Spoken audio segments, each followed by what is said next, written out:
वह बेहद ही खूबसूरत थी। हर कोई उसे देखता तो बस देखता ही रह जाता। उसकी आंखें गजब की खूबसूरत, जैसे मानो कोई अप्सरा स्वर्ग से उतर आई हो।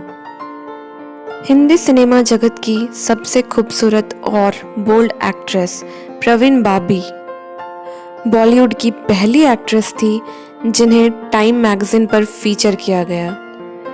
इतना सक्सेसफुल करियर और स्टारडम होने के बावजूद भी प्रवीण बॉबी का अंतिम समय बहुत ही दर्दनाक गुजरा। इस वीडियो में हम थोड़े और विस्तार से जानते हैं प्रवीण बॉबी को। प्रवीण बॉबी का जन्म 4 अप्रैल 1949 को गुजरात के जूनागढ़ में एक मुस्लिम परिवार में हुआ। प्रवीण बॉबी के पिता का नाम जमाल बाख्ते बॉबी और उनकी माता का नाम वाली मोहम्मद बॉबी था। प्रवीण बॉबी का जन्म उनके माता पिता के शादी के 14 साल बाद हुआ था। वो अपने माता पिता की इकलौती संतान थी। प्रवीण जब मात्र 10 साल की थी तभी उन्होंने अपने पिता को खो दिया था।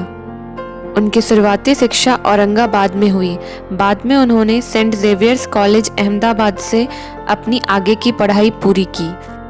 प्रवीण बॉबी ने अपने करियर की शुरुआत बतौर मॉडल की थी, लेकिन जल्द ही उन्हें फिल्मों में ब्रेक मिल गया। 1973 में उन्होंने क्रिकेटर सलीम दुर्रानी के अपोजिट फिल्म चैत्र से डेब्यू किया। फिल्म तो फ्लॉप रही, लेकिन प्रवीण बॉबी का चेहरा और खूबसूरती लोगों की आंखों में बस गई।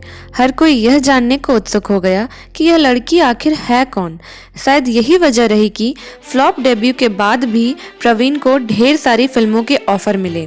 डेब्यू के 1 साल के अंदर ही उन्होंने अमिताभ बच्चन के अपोजिट पहली हिट फिल्म दी।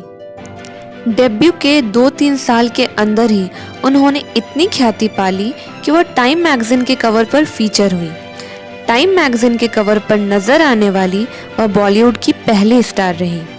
प्रवीण बॉबी का स्टारडम और जादू हर निर्माता निर्देशक से लेकर हर हीरो के सिर चढ़कर बोल रहा था। अब हर कोई उनके साथ काम करना चाहता था। अमिताभ बच्चन के साथ उनकी जोड़ी को काफी पसंद किया गया, इसीलिए हर मूवी डायरेक्टर उन्हें बार बार अलग अलग फिल्मों में कास्ट कर रहे थे। अमिताभ और प्रवीण ने एक साथ दर्जनों फिल्मों में काम किया। उनकी कुछ हिट फिल्में रही सुहाग, मजबूर, दीवार, देश प्रेमी, नमक हलाल, काला पत्थर, कालिया और अमर अकबर एंथनी। प्रवीण एक ऐसी एक्ट्रेस रही जिन्होंने अमिताभ के अलावा उस वक्त के सभी लीड हीरो जैसे कि शशि कपूर, धर्मेंद्र, राजेश खन्ना, विनोद खन्ना और ऋषि कपूर जैसे हीरो के साथ काम किया। पर 80 के दशक में प्रवीण अचानक से कहीं गायब हो गई। वह किसी को बिना बताए ही फिल्मी दुनिया को छोड़कर कहीं गायब हो गई। उनकी कई फिल्में उनके एब्सेंस में ही रिलीज की गई।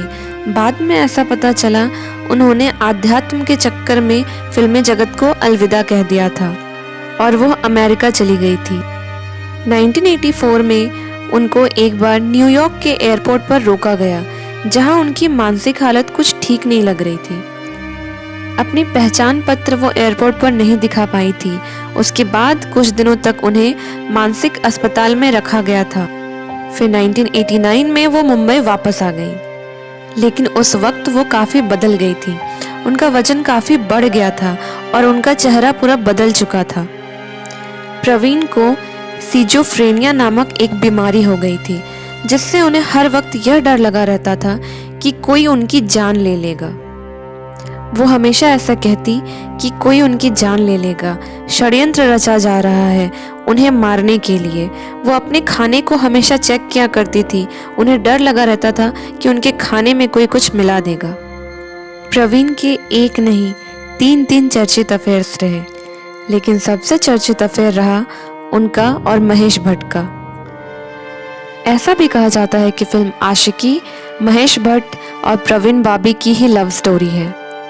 महेश भट्ट ने एक बार इंटरव्यू में कहा था कि यह बात 1979 की है। जब वह प्रवीण के घर गए थे तो उन्होंने प्रवीण को एक मूवी का कॉस्ट्यूम पहने देखा। वह घर के एक कोने में सिकुड़कर बैठी थी और उनके हाथ में चाकू था। महेश भट्ट को देख प्रवीण ने उन्हें चुप रहने के लिए कहा और बोली, बात मत करो, इस कमरे में कोई है, वो लोग मुझे मार देंगे। उनकी इस हालत को देखकर महेश भट्ट काफी डर गए थे। प्रवीण की यह स्थिति धीरे धीरे और खराब होती चली गई। प्रवीण बॉबी मुंबई के अपने फ्लैट में बिल्कुल अकेले रहा करती थी। कोई उनसे मिलने के लिए नहीं आता था। आखिरी दिनों में उन्होंने अपने कमरे से निकलना बिल्कुल ही बंद कर दिया था।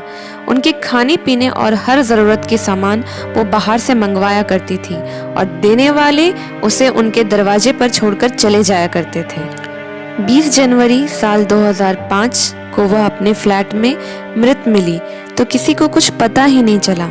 जिस सोसाइटी में प्रवीण रहती थी, वहां के सिक्योरिटी गार्ड ने जब देखा कि प्रवीण ने 3 दिनों से घर के बाहर रखा दूध और अखबार नहीं लिया है, तो उसने पुलिस को खबर दी। पुलिस जब आई तो उन्होंने देखा कि अंदर प्रवीण की लाश बिल्कुल सड़ रही थी। उनका सारा सामान बिखरा हुआ था। पोस्टमार्टम की रिपोर्ट से पता चला कि उन्होंने 3 दिन से कुछ नहीं खाया था। उन्होंने बस शराब और दवाइयाँ खाई थी। इतना स्टारडम और शोहरत होने के बावजूद भी प्रवीण की मौत बहुत दर्दनाक रही। उनका आखिरी वक्त बहुत दर्द में और अकेलेपन में निकला। उन्हें जीवन में बस धोखा ही धोखा मिला। उनकी मौत के बाद भी उनके परिवार वाले उनकी लाश को लेने नहीं आए थे। फिर बाद में महेश भट्ट ने उनके अंतिम संस्कार में मदद की।